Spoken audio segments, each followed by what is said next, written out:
das alterações bucais em pacientes renais, a gente tem a xerostomia, que é a percepção que o paciente tem da boca seca, né? É o sintoma que o paciente relata. Eu sinto a boca seca. Isso significa que ele tem xerostomia, ok?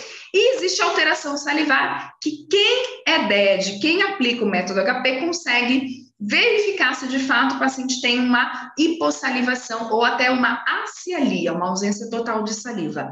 E a gente só consegue fazer isso, essa afirmação, essa contestação em relação ao fluxo salivar, realizando a medida no consultório, onde a gente obtém um resultado de ml de saliva produzida por minuto. E aí sim a gente sabe se está dentro de um padrão ideal ou se o paciente está com alteração de hipossalivação ou não. Então, xerostomia não significa que o paciente falta saliva ou que ele tem boa saliva. Não significa para mim. É uma percepção dele.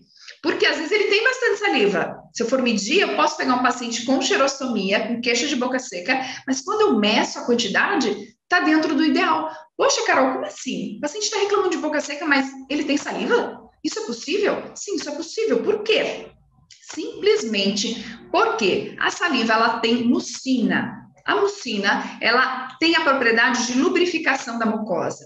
Ela promove aquela viscosidade, aquela teia de aranha que forma da saliva, sabe? Então, o paciente que tem essa mucina, que tem essa viscosidade, dentro de um padrão também considerado ideal, vai ter essa percepção de umidade da boca, porque a mucosa está lubrificada. Agora, se eu pego uma saliva muito serosa, muito fluida, e não tem essa viscosidade, o paciente ele vai reclamar de boca seca, mesmo ele tendo volume. Ele tem quantidade, mas ele não tem viscosidade. Então, ele não tem a percepção de hidratação, de mucosa úmida, constantemente durante o dia. E aí ele reclama assim de boca seca. Então, para eu ter certeza de alteração salivar, seja do volume, seja da viscosidade, seja do pH, da coloração ou da turbidez, a gente realiza a salometria e como eu faço isso está lá no método HP. Beleza? Quem é DED já deve saber disso. Quem não é DED está perdido com isso. Que isso, Carol, que método HP, salometria? Me manda uma mensagem no direct depois que eu explico para você como chegar lá. E quais são as causas, então, dessas alterações salivares? Os pacientes com alteração renal, eles vão ter, muitas vezes, a redução da ingestão de líquido, dependendo do tratamento e da gravidade, da severidade dessa alteração renal. Por que eles têm essa limitação de ingesta de líquido? Justamente para manter um nível apropriado de equilíbrio hídrico. Então, eles precisam estar sempre monitorados com relação à alimentação, em relação à ingesta de água, para ter um prognóstico melhor com relação ao tratamento e à manutenção da vida. Então, eles vão seguir à risca as orientações do médico. Existe também o envolvimento das glândulas salivares, que elas podem estar afetadas não só pela baixa ingesta de água, mas pela falta de estímulo.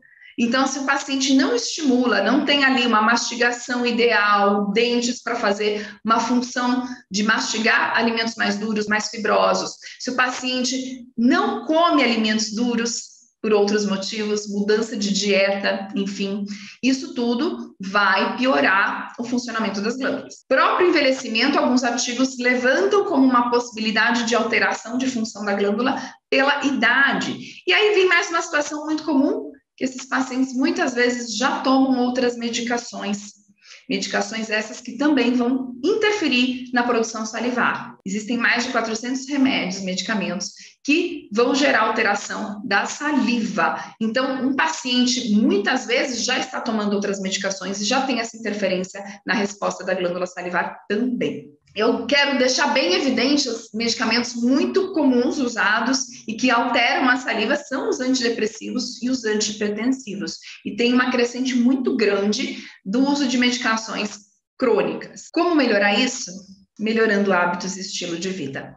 E isso é o que um dentista, além dos dentes, faz também no método HP. A gente começa a plantar algumas coisas para o paciente e mostrar, provar para ele como o estilo de vida e os hábitos dele está gerando doença.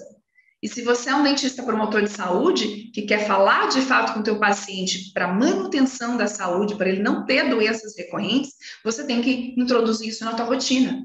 Isso é obrigação de um profissional que se nomeia como profissional de saúde.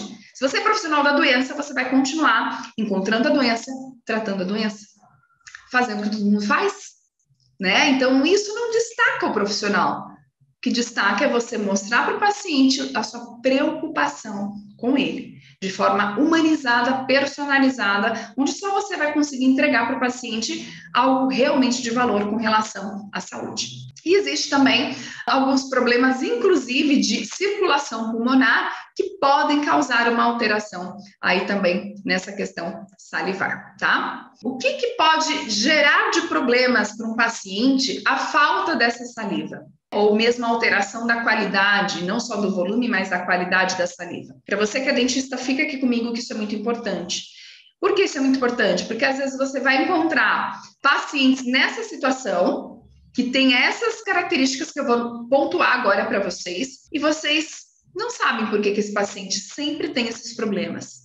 E a alteração salivar, seja de origem de alterações renais ou outras causas, porque existem inúmeras causas para essa saliva alterar, eles podem ter um risco aumentado de, anota aí, cárie, disfagia. Disfagia é dificuldade de deglutição. Sem saliva, a gente não engoliria, não conseguiria formar o bolo alimentar adequadamente, não conseguiria nem mastigar, né? Aumenta o risco de infecções por cândida. Então, aquele paciente com candidíase recorrente, ele está tendo uma desbiose, ele está tendo uma alteração de saliva, ele está tendo um desequilíbrio oral. E se você não tratar o todo, ele vai continuar tendo isso recorrentemente. A doença periodontal também tem risco aumentado. Ulcerações. Eu não tenho saliva, eu não tenho proteção, eu tenho mais aftas, inclusive. Lábios secos e fissurados. Carol, mas o lábio fica seco se lá dentro a boca está sem saliva? Sim, sinal de desidratação, gente. O paciente chegou com o lábio seco, na hora eu penso em alteração salivar também. Perda do paladar, já que a saliva, ela transporta zinco, tem também a gustina presente na saliva, que vai ser responsável pela maturação dos botões gustativos e vai favorecer a percepção de sabor, o paladar. E quando o paciente não tem saliva, tudo isso está alterado e, consequentemente, o paciente tem uma alteração de paladar também. Dificuldade de fala, então tira a saliva aí e vai falar para você ver se consegue.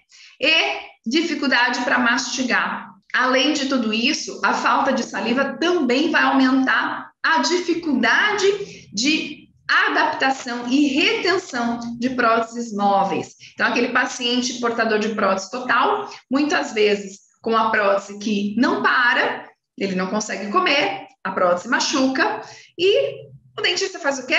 A culpa é do protético? O paciente é culpado porque ele não está conseguindo usar?